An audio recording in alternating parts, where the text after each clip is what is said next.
Hello everyone, তোমরা সবাই কেমন আছো? আশা করি তোমরা সবাই খুব ভালো আছো। তো এটা হলো 2024-এর জন্মাষ্টমীর স্পেশাল ব্লগ নিয়ে আমি তোমাদের সামনে চলে এসেছি। তো জানি একটু দেরি হয়ে গেলো, তো তোমরা তো সবাই জানো যে আমার টুইন্স বেবি আছে, ওদেরকে সামলে আর কি সব কিছু করতে আমার একটু লেট হয়ে গেলো। তো প্লিজ তোমরা কিছু মনে করো না, তো ভিডিওটি স্কিপ না করে পুরোপুরি দেখতে থাকো।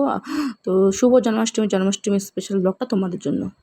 আর জন্মাষ্টমী কী ভোগ রান্না করলাম না করলাম, গোপাল সোনার জন্য কি গিফট নিয়ে এসি, সব কিছু তোমরা এই ব্লগে দেখতে পাবে।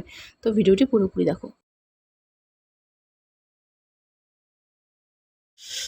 তাহলে এই দেখো, এই যে ঠাকুর ঘরটা, এখানে আরও বেলুন দিয়ে সুন্দর করে সাজানো হবে। তো এখানে যেগুলোদেরকে সাজিয়েছি, আর দাঁড়াও প্রথমে দেখাচ্ছি তোমাদের আমার সোনা লাড্ডু গোপালকে। দেখাচ্ছি কত সুন্দর করে সাজিয়েছি। এই যে গোপালকে আজকে এগুলো আর কি সব কিছু গোপালকে সুন্দর করে সাজিয়ে দিয়েছি। দেখো তো সোনা গোপালকে আমার কেমন লাগছে তোমরা অবশ্যই কমেন্টের মাধ্যমে জানিও। আর তার সাথে এই দেখো আমার এই গোপালকে আজকে সম্পূর্ণ ভালোভাবে আর কি রং করিয়ে সুন্দর করে দেখো সম্পূর্ণ আর কি আমি নিজে হাতে আমার গোপাল সোনাদের সাজিয়েছি আজকে। তোমাদের কেমন লাগছে অবশ্যই কমেন্টের মাধ্যমে জানিও। আর এই দেখো এখানে যে কৃষ্ণ ঠাকুরটা আছে, এই কৃষ্ণ ঠাকুরকে অ্যাকচুয়ালি আমার বুনু, মানে আমার মাসির মেয়ে, ওই বুনু সুন্দর করে দেখো সাজিয়েছে। এই বুনু সাজানো সব খুব সুন্দর হয়েছে। এই দেখো তোমার সোনা গোপালদের কেমন লাগছে তোমরা অবশ্যই কমেন্টের মাধ্যমে জানিও। আর এই দেখো কালকে অ্যাকচুয়ালি সোনা গোপালের জন্য একটা পাখা বানিয়েছি, যেহেতু পাখাটা কেনা হয়নি তো ভাবলাম যে একটা পাখাই বানিয়ে দিই। তো ঘরে ময়ূরের পালক ছিল, তো এই পালক দিয়ে সুন্দর করে এই গোপালের জন্য এই পাখাটা বানিয়েছি। আমার সোনা গোপালকে হাওয়া দিব বলে এই দেখো এই পাখাটা বানিয়েছি সুন্দর করে। আর এখন ঠাকুর ঘরে সব কিছু আর কি ফলমূল কেটে রেডি করে রাখবো। তো তোমাদের কেমন লাগছে অবশ্যই কমেন্টের মাধ্যমে জানিও। আর আশা করি এই ব্লগটা তোমাদের খুব ভালো লাগবে, তো ব্লগটা তোমরা সম্পূর্ণ দেখতে থাকো। আর এখানে দেখো গোপু সোনার জন্য সন্ধ্যার পরে আর কি তালের বড়া, তার সাথে আছে এখানে তালের মালপোয়া করেছি আর সুজির পায়েস করেছি। তো এই সব কিছু গোপাল আর 5 ফল কেটে দিব, নাড়ু ছানা এগুলো মিষ্টি দিয়ে পরে গোপালকে সাজিয়ে দিব, যেহেতু রাত 12টার সময় হবে। আর এখানে দেখো আমার দুই সোনার তো প্রচণ্ড দুষ্টুমি শুরু করে দিয়েছে, এখানে ওরা দুষ্টুমি করছে প্রচুর। এখন সব কিছু রেডি হয়ে গিয়েছে। আর এখানে আছে হলো 7 ধরনের ফল গোপালের, এখানে আছে হলো সুজির হালুয়া, আর এখানে আছে হলো দই, এখানে ছানা, এখানে আছে 5 ধরনের মিষ্টি, এখানে হলো মালপোয়া আছে সোনা গোপালের জন্য, আর এখানে আছে হলো সব তালের বড়া। দেখো এখানে সুন্দর করে ডেকোরেট করা হয়েছে। আর এখানে দেখো সম্পূর্ণ ঘর চলে বেলুন দিয়ে সাজানো হয়েছে। এই যে সোনা গোপাল,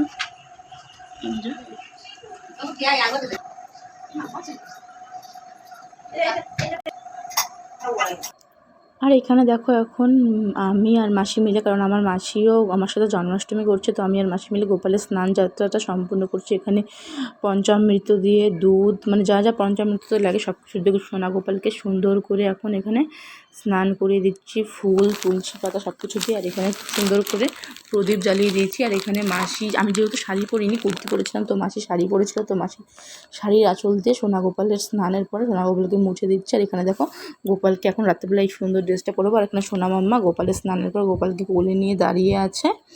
আর এখানে এখন সোনা মাম্মার কাছ থেকে গোপালকে নিয়ে এই যে এখন দেখো আমি সুন্দর করে গোপালকে, মানে গোপালের শৃঙ্গার করে দিচ্ছি সুন্দর করে। আমার সোনা গোপালকে, লাড্ডু গোপালকে সাজিয়ে গাজিয়ে রেডি করে দিব আর কি।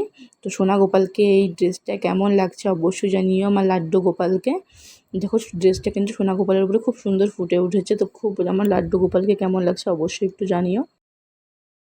আর এখন রাত 12:30টার মতো প্রায় বাজে। তো সোনা গোপালকে স্নান করার পরে সুন্দর করে এখন প্রদীপ ধূপ দিয়ে মানে পুজোটা করে নিব সোনা গোপালের। তো এখানে আমি আর আমার মাসি মিলে, মাসি মা আমরা সবাই মিলে আর কি সোনা গোপালকে সুন্দর করে এখানে পুজো দিয়ে দিচ্ছি এখানে।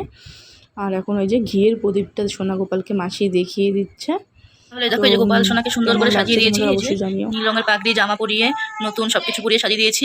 আর গোপাল সোনাকে এখন স্নান করানো হয়ে গিয়েছে, সোনাকে এখন ভোগ লাগিয়ে দিয়েছি। এই যে সোনা এখন ভোগ খাবে, এখন দরজাটা একটু লাগিয়ে রাখবো। আর যেটুকু পেরেছি ডেকোরেশন করেছি, আশা করি তোমাদের ভালো লাগবে। দেখো এদিকে সোনা অলরেডি ঘুম পেয়ে গিয়েছে, তাই দুষ্টুমি করছে। চলো গোপাল একটু খাক, দরজাটা লাগিয়ে রেখে সোনাকেও আমি এই চান্সে ঘুম পাড়িয়ে দিয়েছি। চলো চলো, এই দেখো সোনা গোপাল এখন খাক, পরে তোমাদের সাথে দেখা হচ্ছে। আর এটা দেখো তার পরদিন মানে নন্দ উৎসবের সকালে। তো সোনা গোপালের এটা হলো সকালের আউটফিট, মানে নন্দ উৎসবের।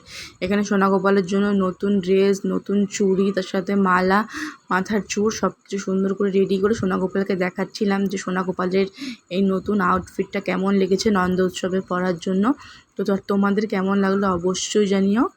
আর শুভ জন্মাষ্টমী। রাধে রাধে। হরে কৃষ্ণ কৃষ্ণ কৃষ্ণ হরে হরে, হরে রাম রাম রাম হরে হরে।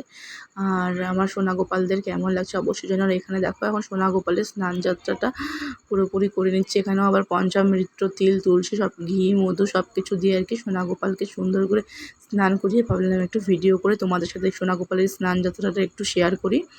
তো সোনা গোপালকে স্নানের পরে এই দেখো এখানে সুন্দর করে সব কিছু নতুন ড্রেস পরিয়ে সুন্দর করে সাজিয়ে রেডি করে দিয়েছি। আর এখানে ফুল, তুলসী পাতা সব কিছু দিয়ে রেডি করে দিয়েছি। আর আমার সোনা গোপালকে কেমন এই আউটফিটটা লাগছে তোমরা কিন্তু জানাতে ভুলো না। আমার নন্দ গোপাল এটা। তাহলে এই দেখো এই যে গোপালের সকালে যে বাল্যভোগটা আছে ওটা রেডি হয়ে গিয়েছে। আর আমার সোনা গোপালও সুন্দর করে সাজুগুজু করে রেডি করিয়ে দিয়েছি সোনা গোপালকে। তো ওখানে দেখো এই যে এখানে ঘিয়ের প্রদীপ জ্বালিয়ে দিয়েছি, এখানে এমনি প্রদীপ, ধূপকাঠি সব জ্বালানো হয়ে গিয়েছে। আর দেখো এখানে গোপালের বাল্যভোগে আছে, এখানে ছিল জল, আর এটা আছে হলো নারকেলের নাড়ু, খেজুর, এখানে যে আম, আপেল, মৌসুমি, কলা, শশার কি 5 ফল দিয়েছি। এখানে আছে হলো এই দেখো লুচি, আর এখানে আছে হলো ছোলার ডাল। তো এটাই হলো গোপালের সকালের আর কি বাল্যভোগটা গোপালকে দিচ্ছি। তাহলে চলো এখন সোনা গোপাল খাবে। আর বাল্যভোগটা দিয়ে তাড়াতাড়ি আবার গোপালের জন্য অন্নভোগেরও ব্যবস্থা করবো, ফটাফট রান্না শুরু করে দেবো। মাসি ওইদিকে সব সবজি কাটাকাটি অলরেডি শুরু করে দিয়েছে। চলো এখন গোপালকে একটু খাইয়ে দিই। আর এখানে দেখো গোপালের বাল্যভোগ দেওয়ার পরে আমরা গোপালের অন্নভোগেরও প্রস্তুতি নিয়ে নিয়েছি। এখানে আছে হলো অন্ন, তার সাথে শুক্তোর ডাল, শাক ভাজা নিয়ে 5 ধরনের ভাজা, মানে শাক ভাজা, কুমড়ো ভাজা, কোয়াশ ভাজা, আলু ভাজা, বেগুন ভাজা, কাঁচকলা ভাজা, অনেক কিছু ভাজা। আর করেছি হলো শ্রীকৃষ্ণের মানে গোপালের প্রিয় খাবার আর কচু শাক করেছি, করলা দিয়ে মানে উচ্ছে দিয়ে শুক্তোর ডাল করেছি হলো পাঁচমিশালি একটা তরকারি করেছি, তার সাথে করেছিল আলু পনির করেছি, আলু পনিরের একটা রসা করেছি পোস্ত দিয়ে। আর তার সাথে গোপালকে এখানে মিষ্টি ভোগও দিয়ে দিয়েছি। এখানে গোপালের জন্য একটা মানে পাথরের থালাটা নিয়েছি, আর অন্য মানে আমাদের সব মা বাবা ভগবানের জন্য আর কি অন্য থালাটা নিয়েছি। দেখো এখানে গোপালকে তো অন্নভোগ দেওয়া হয়ে গিয়েছে, আর সব কিছুতে অবশ্যই তুলসী পাতাটাও দিয়ে দেবো, কারণ গোপালটা তুলসী পাতা খুব প্রিয়।